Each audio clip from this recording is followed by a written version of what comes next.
Good morning if you're on the American West Coast. Good afternoon if you're on the American East Coast. And good evening if we find you in Europe.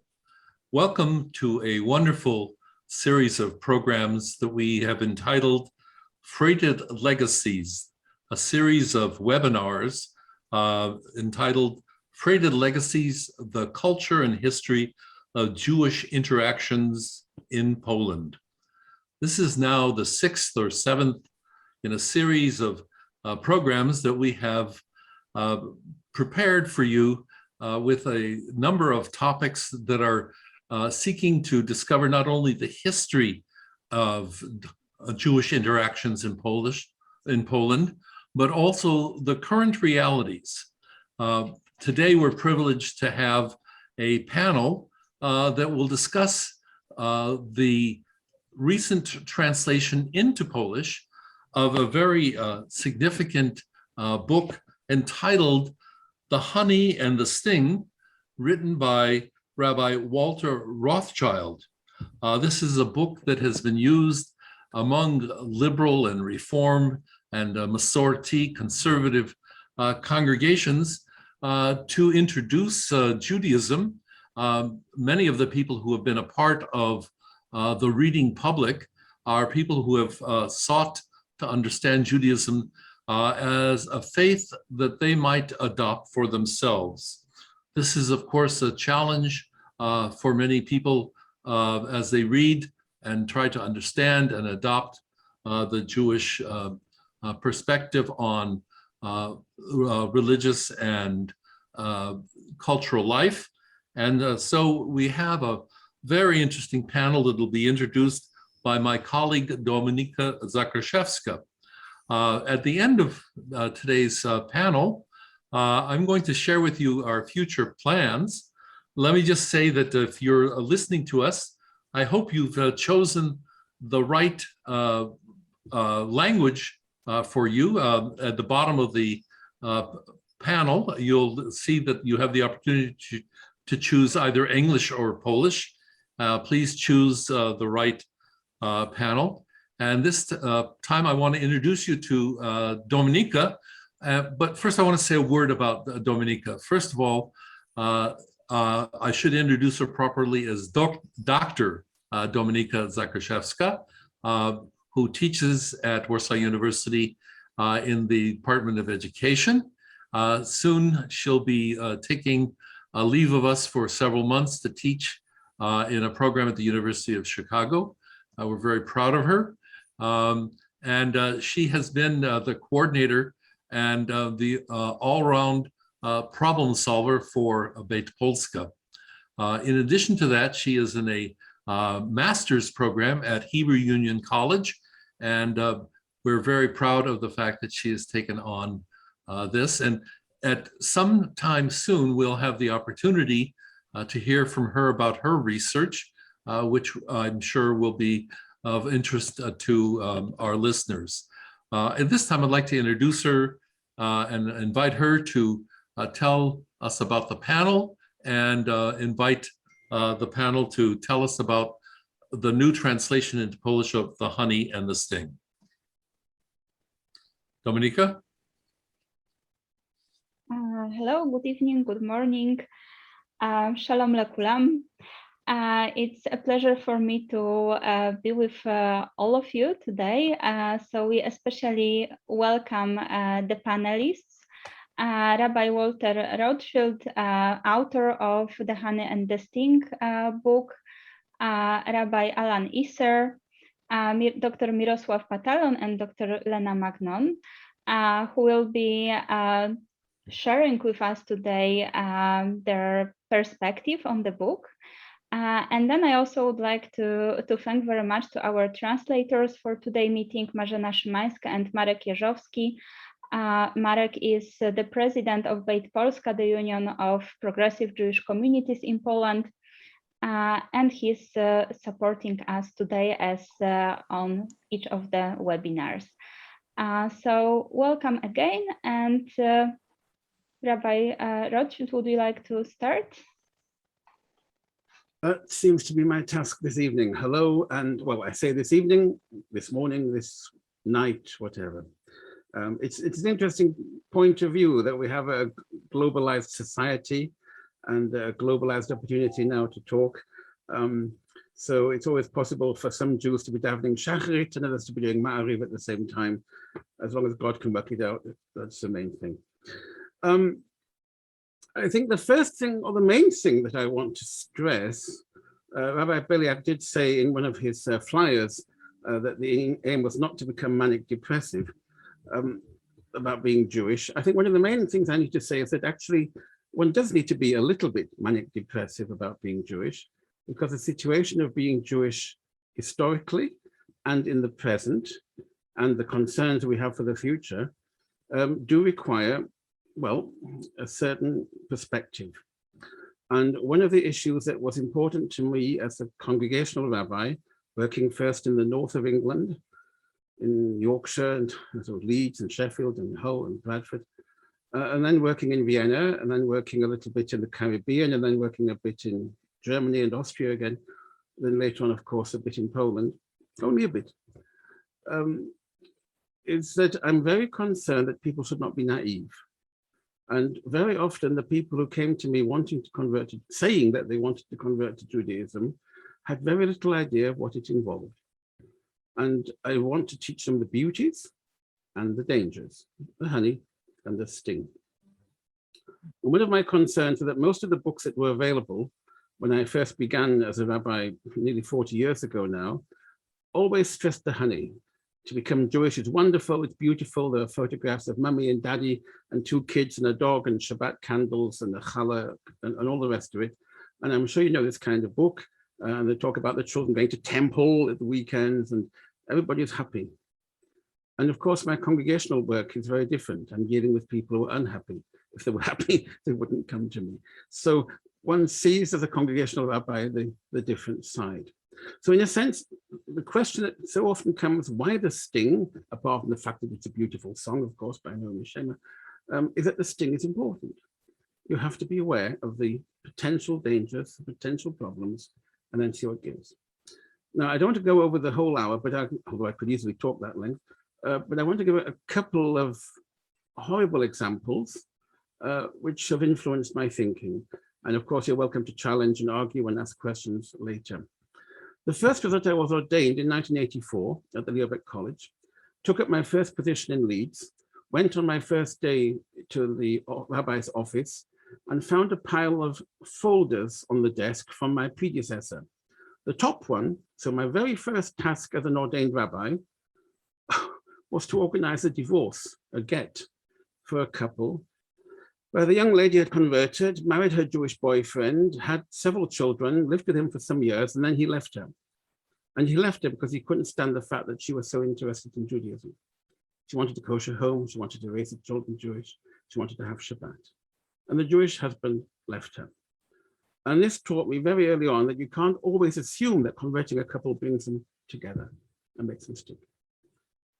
And the second horrible story, and it is horrible, was a young lady whom I converted in England, and she married her boyfriend from the Orthodox congregation. And I performed the chuppah, and later on there was a Brit to organize. That was also very great fun. And then one day something horrible happened and the baby died. It was a stupid, banal accident. It shouldn't have happened, it needn't have happened, it happened. And this young lady came to see me and sat in the chair in my study, my office at the synagogue, and was screaming and crying. And what she said was, just because I rejected God's son, that's why he has taken mine. Now, that really goes to the bones, yes? That showed to what extent her new religious identity had not taken root, to what extent she was still carrying worries and guilts and things inside her from her family, from her life, her school friends, everything she had before she met this chap in the Leeds community. So it was terribly important to me that people that I speak to and teach for conversion didn't only learn about Jewish weddings, but about Jewish divorces. Didn't just learn about Brit Milah, but about funerals. Didn't just learn about marriage, but about widowhood. Because statistically, you know, unless you both go in the same car crash, one of you will be widowed and the other not. And so I'm therefore stressing this. There are wonderful, happy things in Judaism, otherwise I wouldn't be a rabbi. But I wanted to create a conversion course that covered the whole spectrum and not just the happy bit. And I think really that's all I could say for this evening. I mean, I'll say more, I'll answer more, but that's my introduction. Maybe I should add the following. I told you I worked as a rabbi in the north of England. I was the only, in England they call it reform, not liberal, the only reform rabbi for the whole region. We had 3 Orthodox synagogues in Leeds, not one of whom accepted us as a synagogue. They would call us a church and insult me and so on, call me Mr. Rothschild. And it was from here that so many of the people came who then had to join our congregation. And so people had to be taught not to expect to be welcomed by every community where they went. People had to be taught, it's a very different world to America, it's a very different world to many parts of Europe. But if there's only one congregation in town and they refuse to accept a conversion certificate, then what are you? Are you a Jew or are you not a Jew? Are you a Christian still, or are you a Jew in your heart? Or where can you be buried? Where can you send your children to the Jewish kindergarten or not? And all these questions came along. So it was important for me, again, as part of the counter to naivety, to say to people, the Jewish world is complicated. It's full of nice people. It's full of not so nice people. It's full of people who will take advantage, and it's full of people who will be very, very nasty and brutal to you. On top of that, of course, you have the anti-Semites. I had in Berlin a case where a very nice couple both converted. They'd been interested in Judaism for donkey's years, so an elderly couple, they decided now was the time. They converted to Judaism. I was still the Gemeinde Rabbiner here at that particular time. And then I met them a couple of years later and asked how things were. And they said, oh, they had to move because their landlord did not want to rent to Jews. And the flat where they'd lived for, I don't know, 30 years was denied to them. So these are some of the painful realities. I mean, thank God there are not just painful realities. These are some of the painful realities where I feel as a rabbi, it is my duty to prepare people in advance and not just say to them, you want to be Jewish? Mazel tov, happy, happy, off you go. And then it hits them, because it can and it will.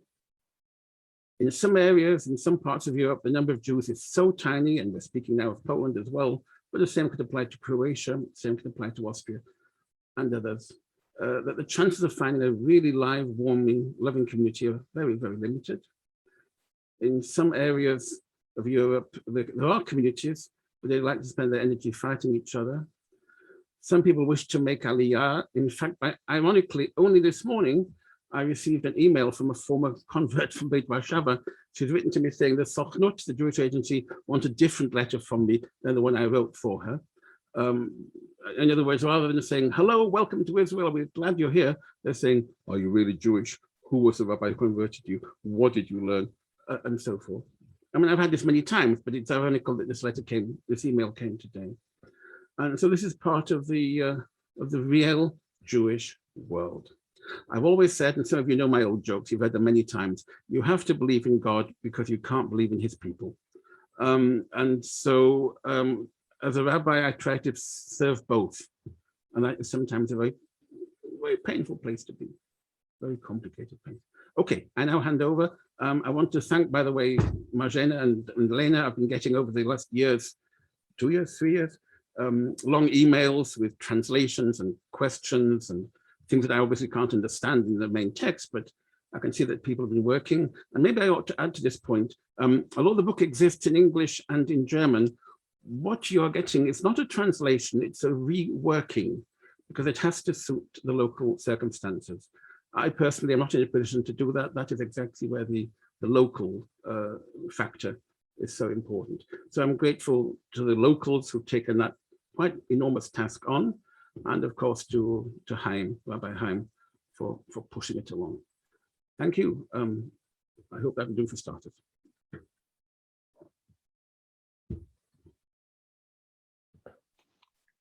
Thank you, Rabbi Rothschild. And Alan read it through as well, didn't he? Alan, and then had some other perspectives. It's always the case when 3 people read the same book, they find 4 different books there. Yes, so we'll be happy to hear now the perspective of Rabbi Alan Isser, who is joining us today from Philadelphia.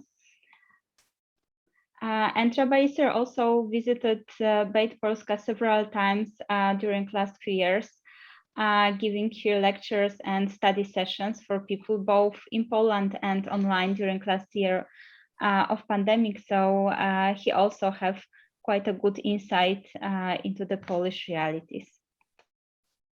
So thank you, Dominika, and good evening, good afternoon, and good morning.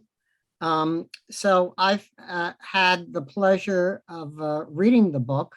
Funny story, I could only get it thanks to Rabbi Rothschild online, because between Brexit problems and supply chain problems, it made the book almost impossible to get in America, and unfortunately prohibitively expensive.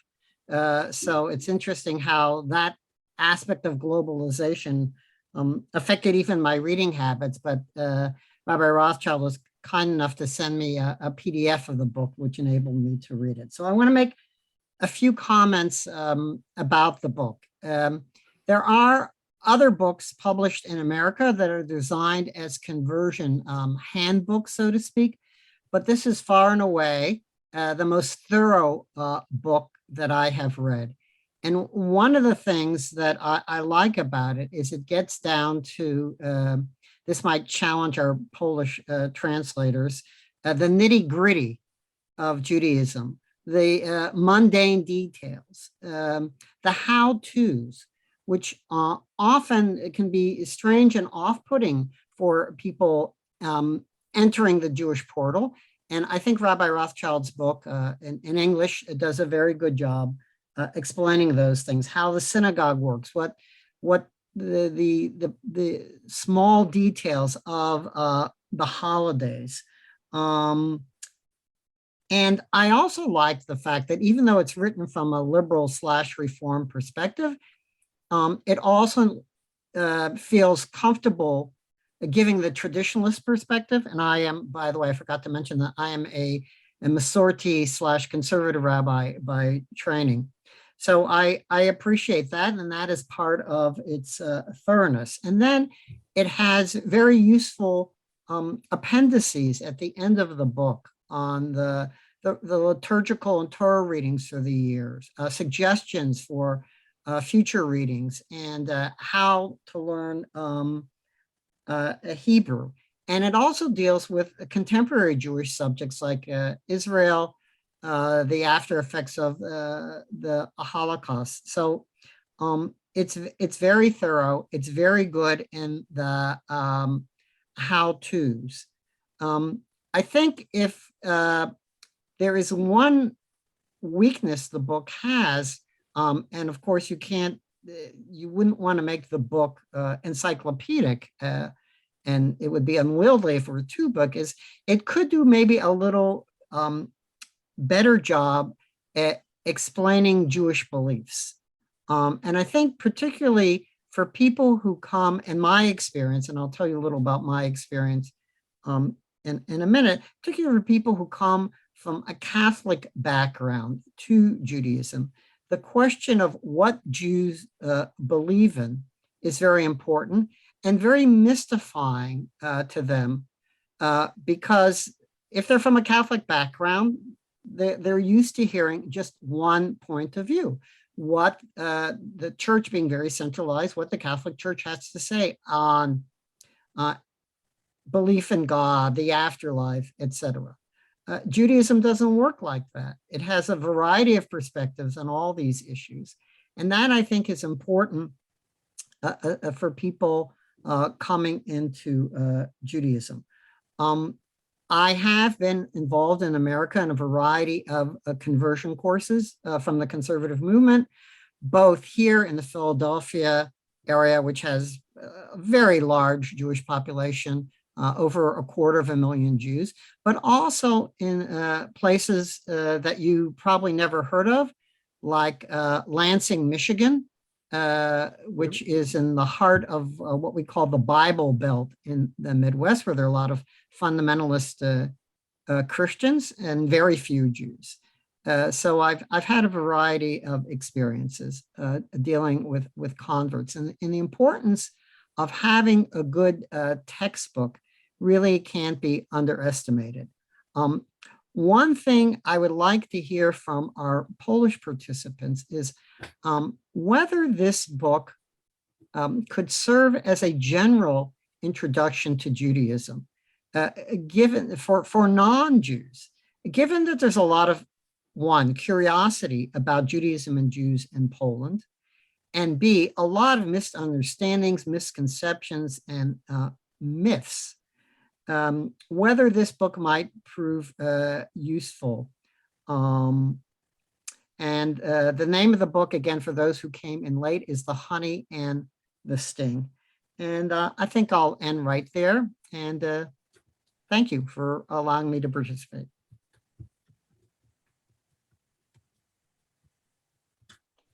Thank you very much, Rabbi, for sharing your perspective with us.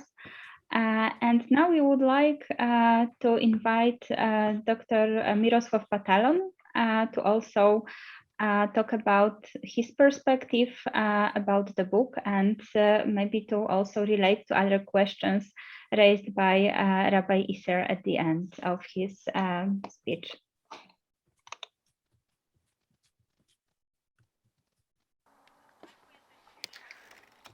Arku, jesteś wyciszony. Ladies and gentlemen, good morning or good evening. First of all, I would like to thank for this opportunity to participate in this panel and to answer the question of both rabbis and to share my impressions after reading the book. I'd like to say that the book is indeed very detailed and it covers many different aspects. I was particularly impressed by 3 elements or aspects that I'd like to mention, and I believe that they can be very helpful in Poland in a strongly Catholic environment.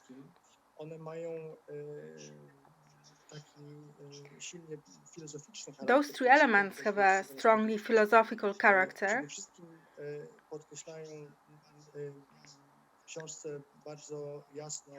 So first of all, the book strongly emphasizes the fact that God is undefined.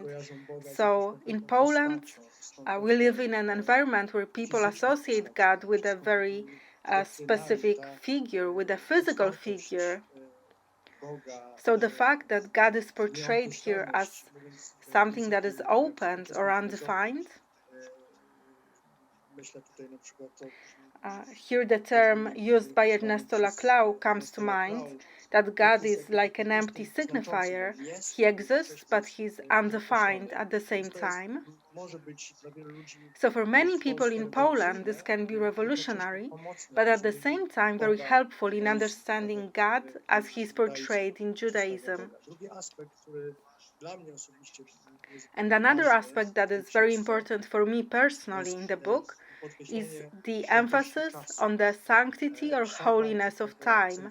So Shabbat as the essential fundamental holy day of Judaism, the most important festival of Judaism. So this shows that it's not about holy places or spaces, but rather that the sanctity of time is especially important in Judaism. And I believe that this aspect can or actually is very important in a Catholic environment. And the third aspect, for which I am especially grateful to the author of the book, Rabbi Rothschild, is the fact that the positive anthropology in Judaism is emphasized in the book. And again, this is a country where there is a belief about the original sin, a belief that humans are 100% burdened. So here we are looking at humans or on the creation from a positive point of view. This is also very important. So as I mentioned, the positive aspect of Shabbat and of its cyclical nature, this also points to the positive character of nature as such. Of course, we could talk about this for a very long time, but let me emphasize that God as a figure that is real but is undefined, as an entity which cannot be defined in terms of space or of any kind of dogma, and the cyclical nature and sanctity of time and the positive anthropology, those are the aspects that caught my attention when I was reading the book, and I believe that in a Catholic environment they can be and they are very important. I've been on this path of learning about Judaism for 3 or 4 years, and there is a symbolic aspect about my path, and that is the fact that I am currently living in Słupsk, in a house in which before the war the rabbi of the Słupsk Jewish community used to live in, Dr. Marks Yosef. So there is a personal touch regarding the place where I'm currently at, which is also very important. Thank you very much. Thank you. Could I quickly respond to Alan's issue, which I think is a very important one? And the question is, what do Jews believe? I don't know. I've met many Jews and they all believe something different. And I have met many Jews who don't believe anything, but believe very strongly in being Jewish and believe very strongly in being Zionist, perhaps, or something like this. So this is one of the issues that I did want to stress in the book. And I think most of us picked this up a little bit, that actually there's often a choice. There's nearly always a choice. Should you go to a synagogue this way or that way? Should you pray this way or that way? One of the issues I've come across, of course, are people who have converted, who then become very dogmatic. They know what they believe. And they find themselves quite shocked by the fact that other people in the synagogue just come for tea or vodka and don't know what they believe, but enjoy the togetherness, the community side of things. And such people can be, well, the rabbis describe it in the Talmud, the converts can be a pain in the backside. They actually say it in that particular way. So the avoidance of dogma and the stressing of plural answers, pluralism, pluralistic possibilities, I think was important to me. Another thing which you picked up, Alan, you mentioned Lansing, Michigan, which I do know. I've never been there, but I have heard of it. But Philadelphia, when I was working as a rabbi in Aruba, we had 117 congregants in the community and a lot of tourists. And occasionally people would come and say, how big is your community? And I would say 117. And they say, oh, well, I come from, let's say, Philadelphia, could be other places. We have 250,000. And I would say, that's more than we have in the whole of Europe. And that's a really important point. You don't have the choice of communities. You don't have the flexibility of going to a different community in a different suburb, more aimed at young families or older people or more traditional types or so forth. You really are working in a tiny community with handfuls of people. And one of the reasons why I began writing this book, it began not as a book, just as a set of A4 lecture sheets from my conversion class in Leeds, was that all the books seemed to assume that you lived in a large Jewish community, that there was a kosher shop around the corner, that there was a Jewish kindergarten, all this kind of thing, a Jewish cemetery. And I was working in the wilderness, really in the wilderness. We did have infrastructure in Leeds, but we didn't in Sheffield, and we didn't have it in Hull. And there were people who were converting whose nearest other Jew were 40 or 50 miles away. And you cannot expect the same sort of Jewish life. So to some extent, you're quite right. This is an area of the book where I tried to be a little different to the other books that were available. I didn't want the work, but I simply found nothing available that I could use with my conversion class in north of England, not in London, but the north of England, that was appropriate to their needs. They would find themselves the only Jew in Skipton, and they would find that their children were not acceptable in the Orthodox synagogue in Leeds. So you're double isolated, and that is isolation squared, and that's difficult. I'm also not quite sure what Jews believe post-Shoah. I do describe in the introduction to the services some of the individual prayers. But we have this problem, let's be honest about it. We say in the Shabbat service, blessed are you, O Lord, who loves his people Israel. And then we ask ourselves, how is this love expressed? what's actually happened in our lives, in our lifetimes, or in our world. And so I've had to work with angry Jews, atheist Jews, Jews who don't want to believe in God. They believe there's a God, but they don't want to believe in God. And this is also an issue that we have to assume will be part of our communities in Europe, and the communities to which the new people will come, hopefully, if they succeed, will come hopefully as new members. And oh, and the middle of the idea of, you talked about the positive topology and so on. One of the things that really gets up my nose, and I have a big Jewish nose, is this idea of Judaism and Christianity are, well, they're basically the same, aren't they? We have the same Bible and all that kind of. I hear this almost every week, and I'm sure other rabbis hear it too. And so what I wanted to stress very much is that actually we don't have original sin, as you pointed out. Yeah? If you believe in original sin, then you need somebody to get you out of the mess, wash you clean, cleanse you, save you. And if you say instead in the morning service, blessed are you, you gave me a clean soul, a pure soul, you don't need this.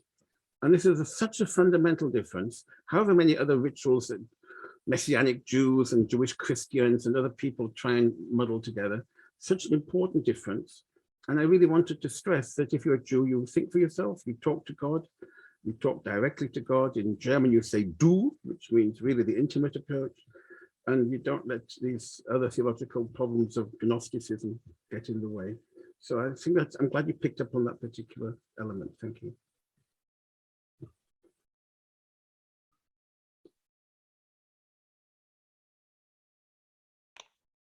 Thank you, Rabbi, for this insight.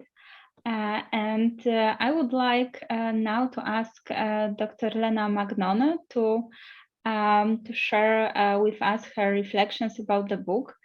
Dr. Magnone was the editor of the book, so she had a great chance to read it and also to give her comments about the text. So, Lena, the floor is yours.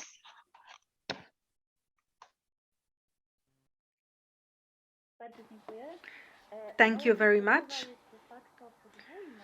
So I can speak here from a double perspective. I completed my conversion in 2018 thanks to the help and support and teachings that I've received at Beit Polska. So I read this book as a conversion candidate. This wasn't the handbook that I read during my preparatory course or a long time in advance before I met the Beit Din. Actually, when I traveled to London, I was there a week before my Beit Din appointment. And then I went to the Sternberg Center, I went to a bookstore, and I found the book of Rabbi Rothschild. So I was reading it in the final days before my Beit Din. So I already had some knowledge about Judaism. Only today do I know how little did I know back then. And back then the book helped me a lot to kind of organize the chaos that I had in my head after all my readings, after the conversion course, after my reflections about Judaism that I've had over several years. I had questions about what it means to be a Jew. I was born in a family that has no Jewish roots whatsoever. Even if I had any illusions about that, they were dispelled after I had a DNA test.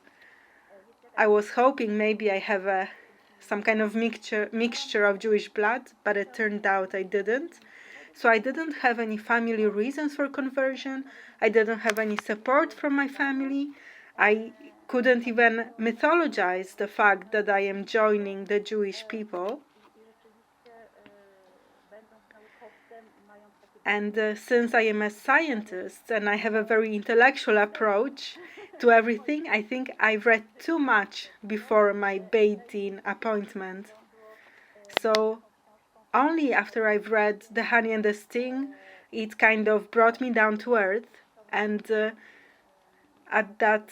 before that crucial moment, that is the Beit Din meeting, it helped me to organize, put some order to my knowledge, but it also allowed me to approach this with a great dose of humor and to kind of keep things in perspective. So that was my first meeting with the book in 2018. And then the book has accompanied me basically up until today. I've had the opportunity to get to know really different Jewish communities. After my conversion, I went to New York for 1 year. So at first, I wanted to visit a different synagogue every Shabbat to get to know as many Jewish experiences as possible. But actually, I got affiliated with one specific synagogue, CBST, Congregation Beit Simchat Torah, and its Rabbi Sharon Kleinbaum, is really politically engaged on the left side of politics. She's a married lesbian. The congregation was established in 1973 as a gay and lesbian synagogue, and I must say I felt really good there. But when I came back from New York, I ended up in southern France, where my husband lives, and where I believe I am going to stay permanently eventually. And I became a member of a Masorti congregation, which is a conservative congregation, Mayanor. And I had absolutely no problem to, well, maybe not to blend in, but to join the community and to become its part, to know how to behave. It was a much more conservative community, both when it comes to political aspects, but also when it comes to Judaism, its approach to rituals, to ceremony, to the place of Hebrew in the liturgy. Right now I live in Germany, in Oldenburg, and I go to a Reform synagogue, which I believe is a very typical German synagogue. For example, when it comes to music, that is completely different from the Ashkenazi traditions that we know in Poland, but also from the one I've experienced in New York. And I think I've also found my place here. It won't be an exaggeration if I say that the book of Rabbi Rothschild, but also a personal contact with Rabbi Rothschild before the conversion and also later when I was still living in Warsaw, that was really helpful.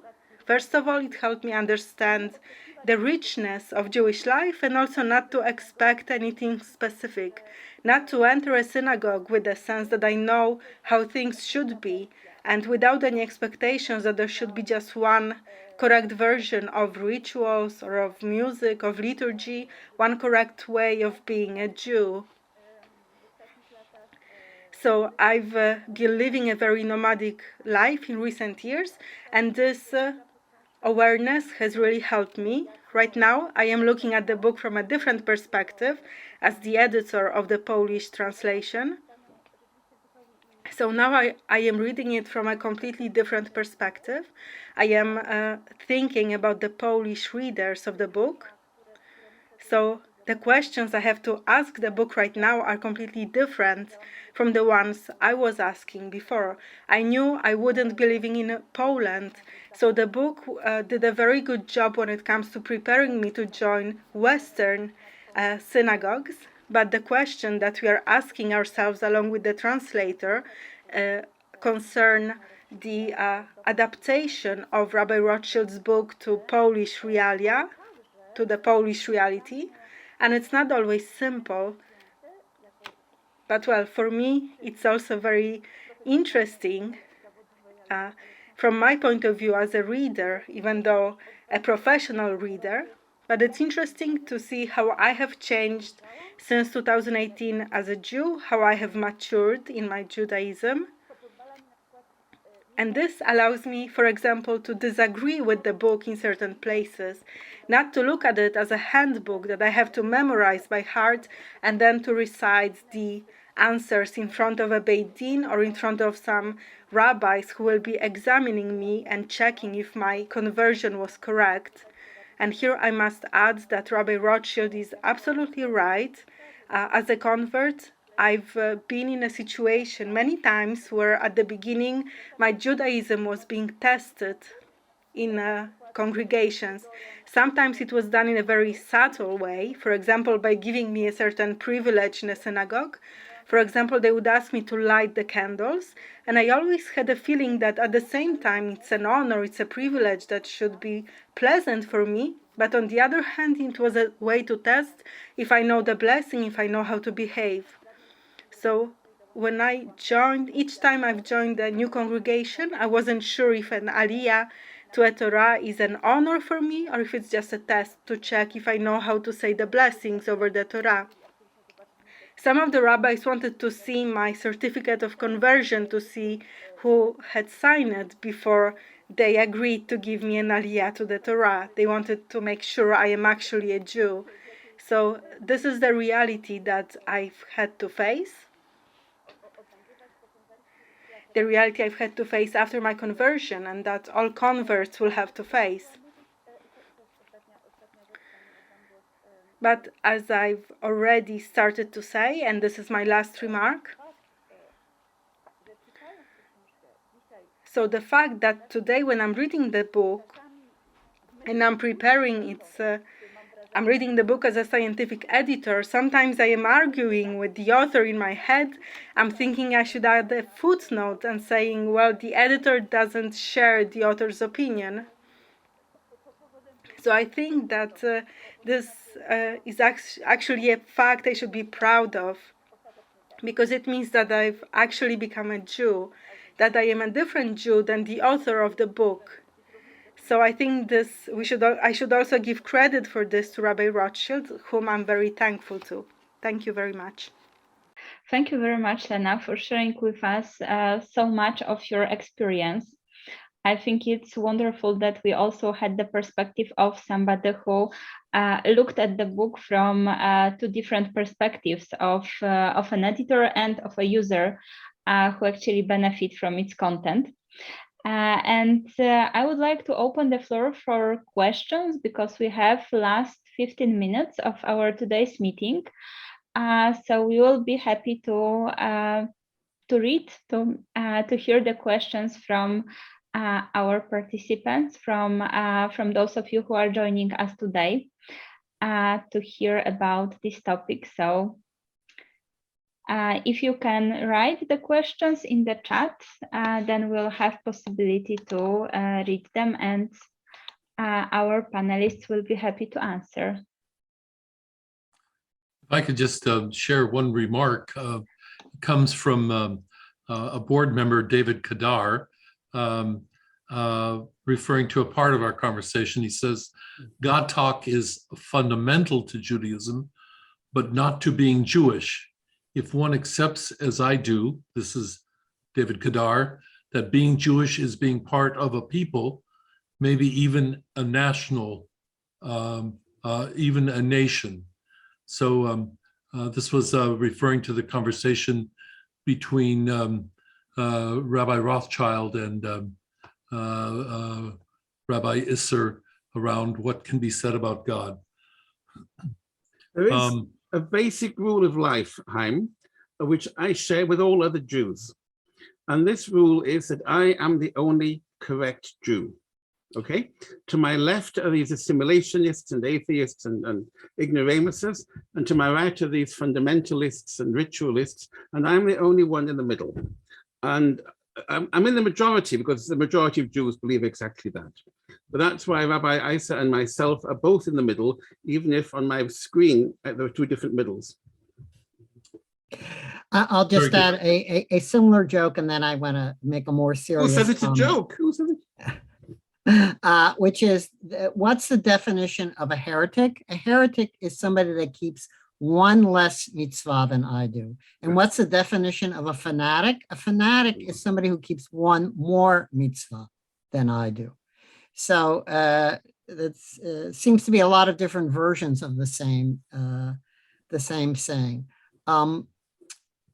So I want to, first of all, I want to return to my question to Lena and Miroslav, is whether this book might serve as an introduction to Judaism to Polish non-Jews who are not contemplating conversion, but just curious about Judaism, because I think there is a need for that.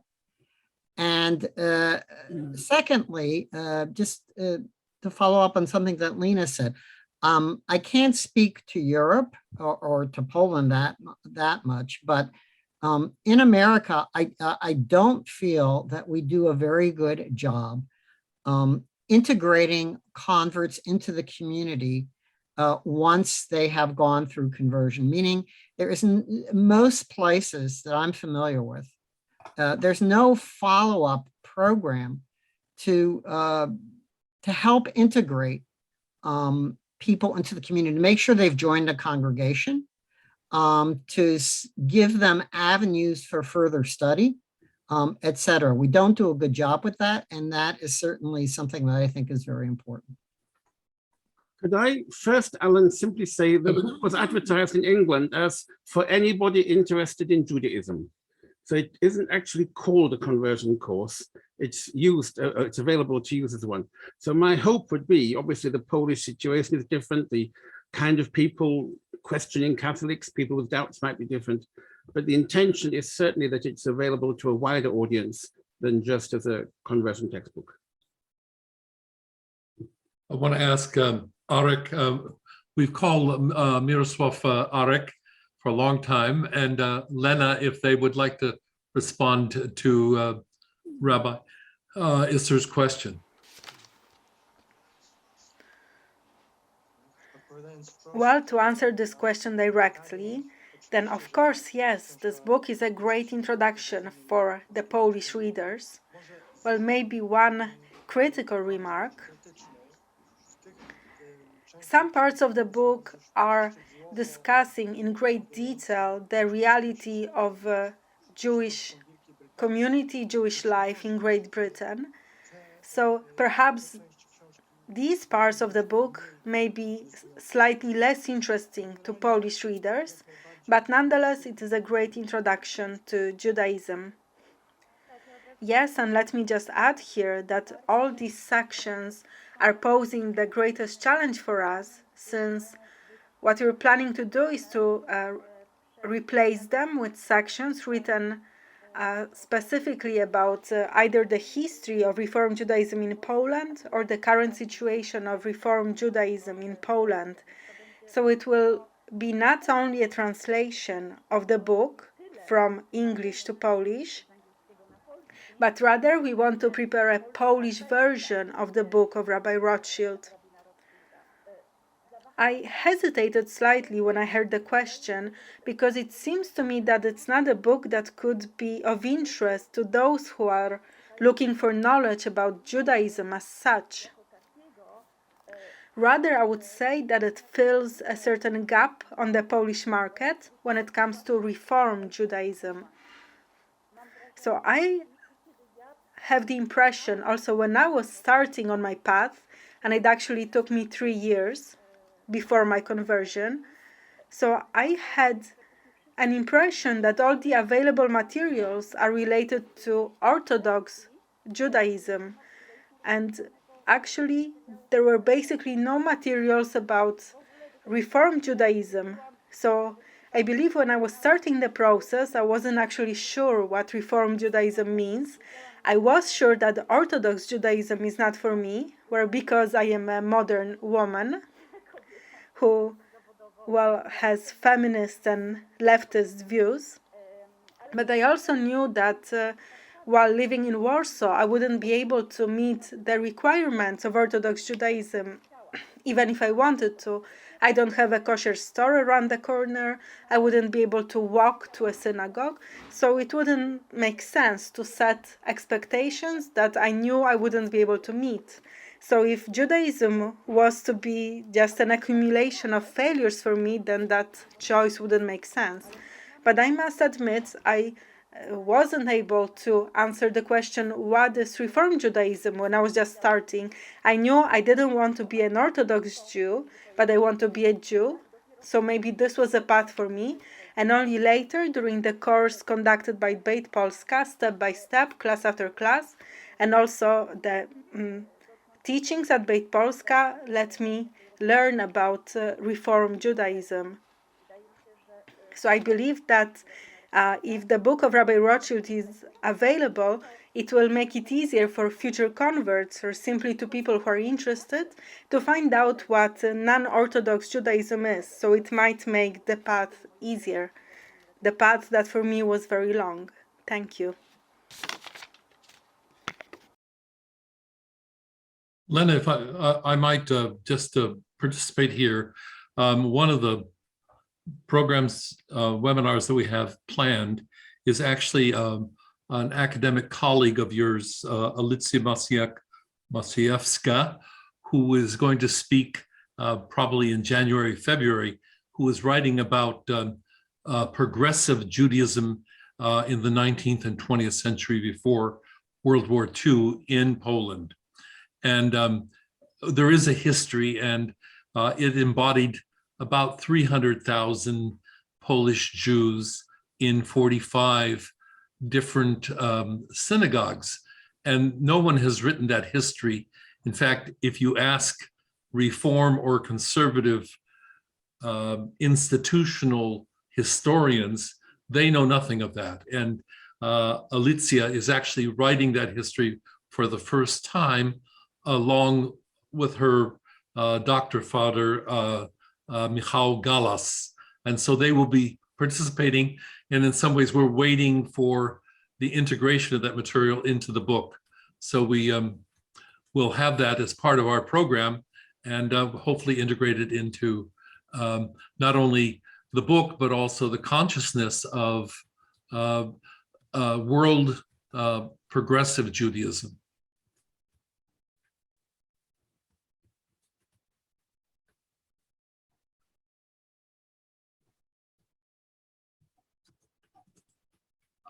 If I could, I'm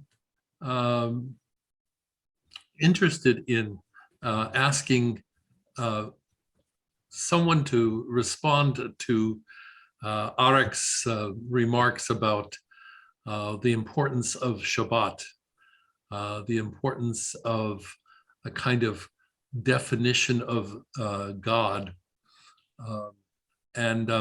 I must here confess that Arek and I have recently uncovered a intellectual common ancestry in process thought that we had not known about, even though we've known each other over many years. I'm wondering if Arek could say a little more about that, because it's actually a very deep part of his intellectual background, and how he's integrating that in the process of his Jewish development.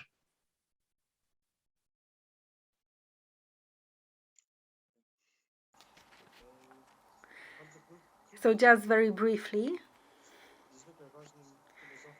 there's a philosopher who's been very important for me on my path of personal, professional, and intellectual development, and that is Alfred North Whitehead. He's the father of contemporary processualism and organic thinking. So for years I have cooperated with the Worldwide Whitehead Association. I've participated in many conferences. I've organized some of them. For example, the World Whitehead Congress was participated in Krakow in 2012, and I had the honor to organize it. But also because of that, I visited Claremont in California quite often. And just recently, I found out that Rabbi Chaim Beliak used to live there, and that he studied with the son of one of the most renowned contemporary philosopher of processualism, John B. Cobb.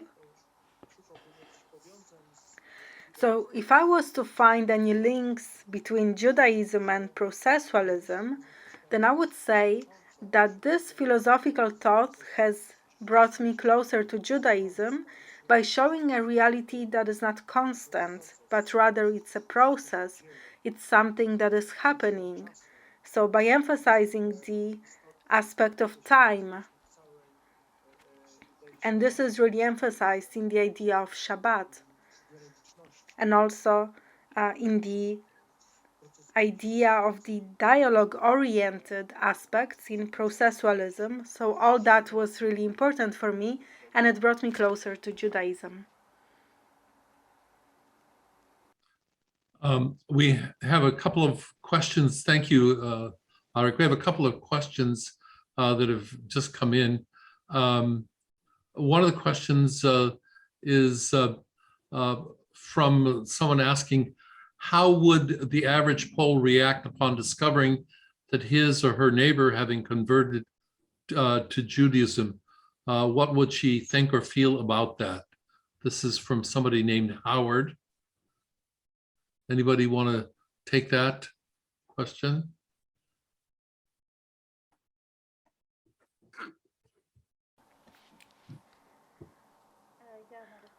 Well, I can try.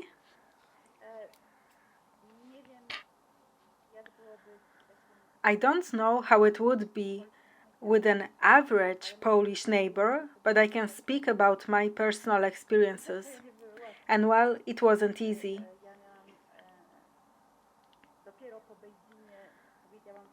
I told my parents and my siblings about my conversion to Judaism only after my Beit Din. For many months, my parents wouldn't talk to me. And up until today, the topic of my conversion is actually taboo.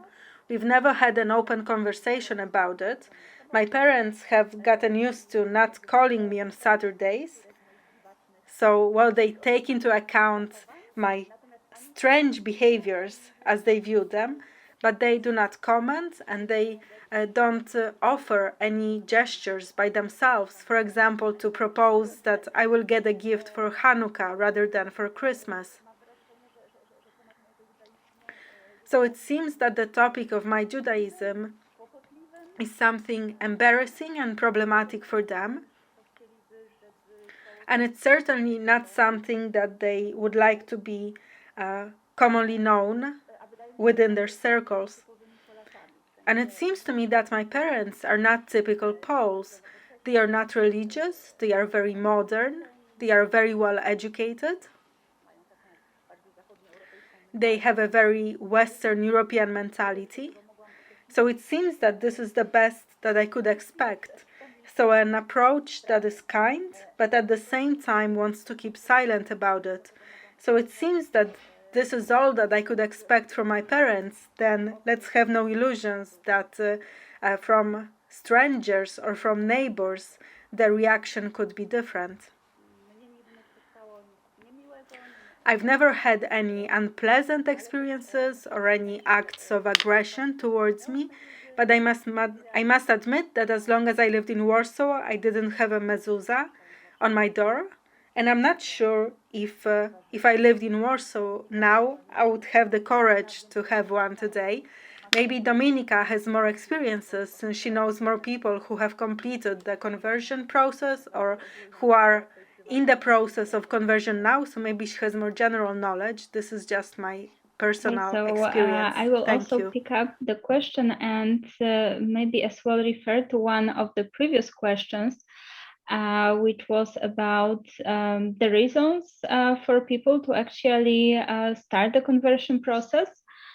And for the last few years, as a coordinator of a program, I see that actually great majority of the people join the conversion program because they find out that their families had Jewish roots.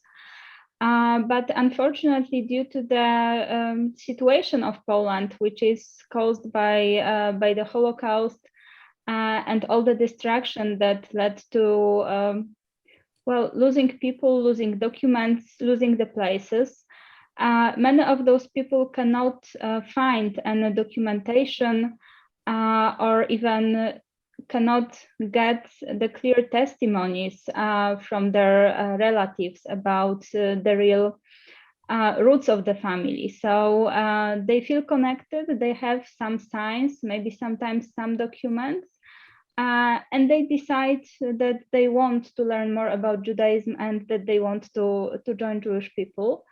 As well, there are people who are getting married to Jewish people, and they want to have the mutual religious and cultural tradition in the family. And then actually the smallest group of people, which I admire a lot, are the people who are not having Jewish roots and are not getting married to Jewish people, but they feel strong connection to Judaism because they share its values. And they decide at some point that they want to learn more about it, and they decide to get through all of the process to actually become a part of Jewish people. So these are three ways, three paths that I see among people. And the question about the neighbors is, I would say, much more tricky because people in Poland are very different. There is a huge difference between the big cities and the small towns and the countryside. And then we also have a huge difference between people who work in various fields.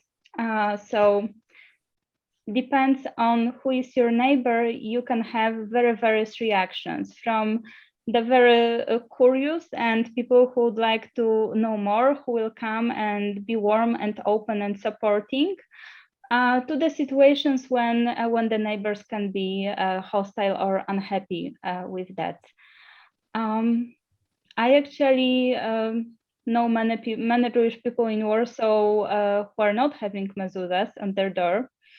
And I also know some that have it. So I think it's very much different in various places, depends in which part of society you are, and as I said, what kind of neighbors you have around you.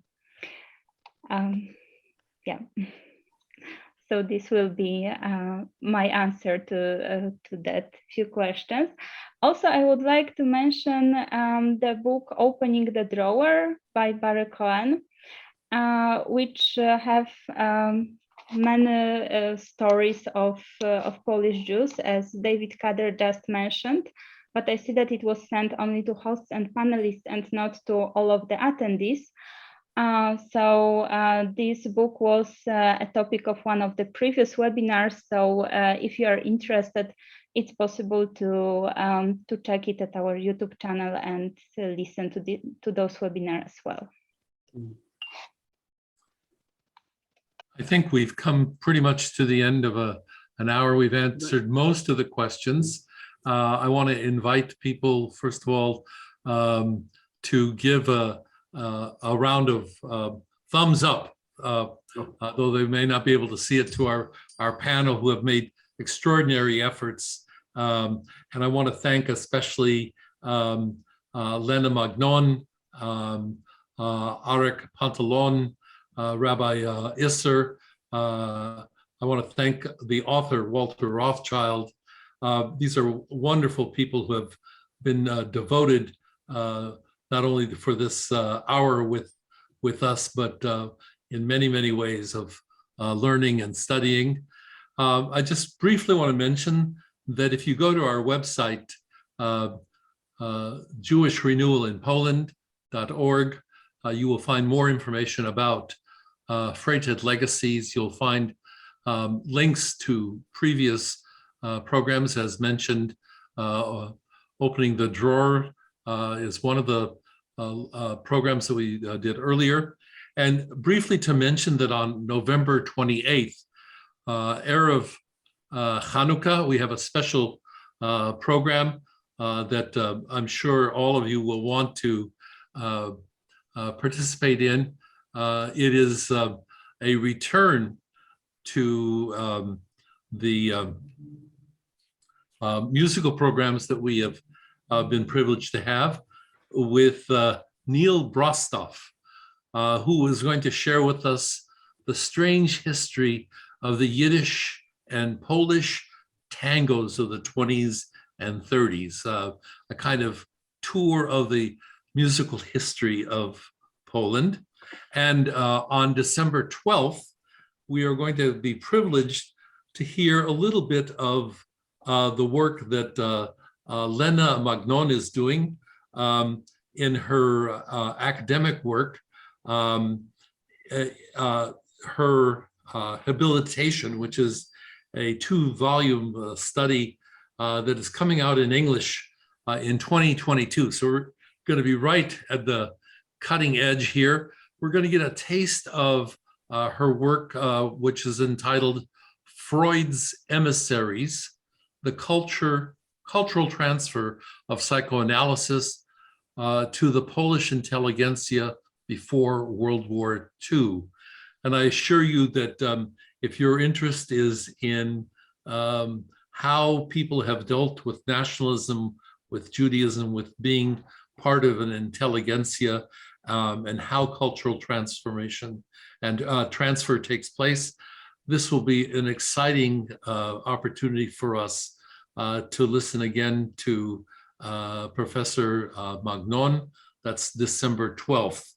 And finally, as promised, we will soon have a 2-part series with Alicja Maciejewska on the history of progressive Judaism.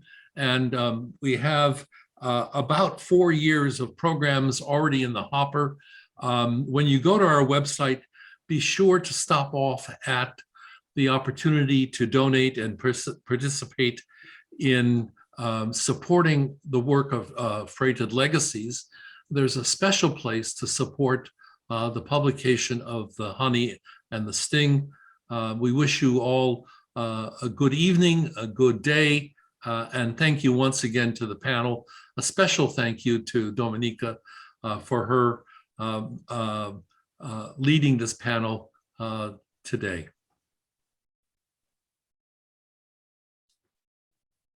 Thank you. I think somebody has to say it to Chaim as well. I noticed we had a participant from Sweden, but I think all the others, I think, were from America. And one of the big issues that I discovered as a rabbi in the last, let's say the last 20 years, was that American colleagues used to say to me, how can you work in Europe? There was so much anti-Semitism there. And now they have stopped asking me this question because they're having to confront it as well. Yeah, wonderful. We're catching up to Europe. A wonderful, it's horrible, but wonderful it's so. achievement in America. As well, 3 years since this Tree of Life attack in Pittsburgh and so. And I just want to say this because really and truly, the questions that have come up, we couldn't answer all the questions, are to do with the different countries. If you live in a Catholic country, if you live in a communist country, a formerly communist country, if you live in a much more pluralistic country, if you live in a country where the church and the state are very closely linked politically, your Judaism is different. There's an old German phrase, wie es christelt sich, so judelte sich, as it is with the Christians, so it is with the Jews. And I think some of the questions that came up, which we haven't really answered, about the patrilineal families or things like this, are to do simply with the different perspectives. And I hope that today has helped you understand some of the different European perspectives. Poland is different from Germany. Germany is different from the Netherlands. The Netherlands are different from Great Britain. Some countries were attacked by the Nazis, others escaped, but were still influenced. All this makes a difference to what we are and who we are. At the end of the day, the reason why people convert to Judaism is really quite simple. It's just that we're too embarrassed to say so. It's the best religion there is, isn't it? But don't tell anybody else. It upsets them, especially the Catholics. It really gets up there. Never mind. But we know, and that's why we do it. So shalom and thought it was the Cholent. Okay. All the best.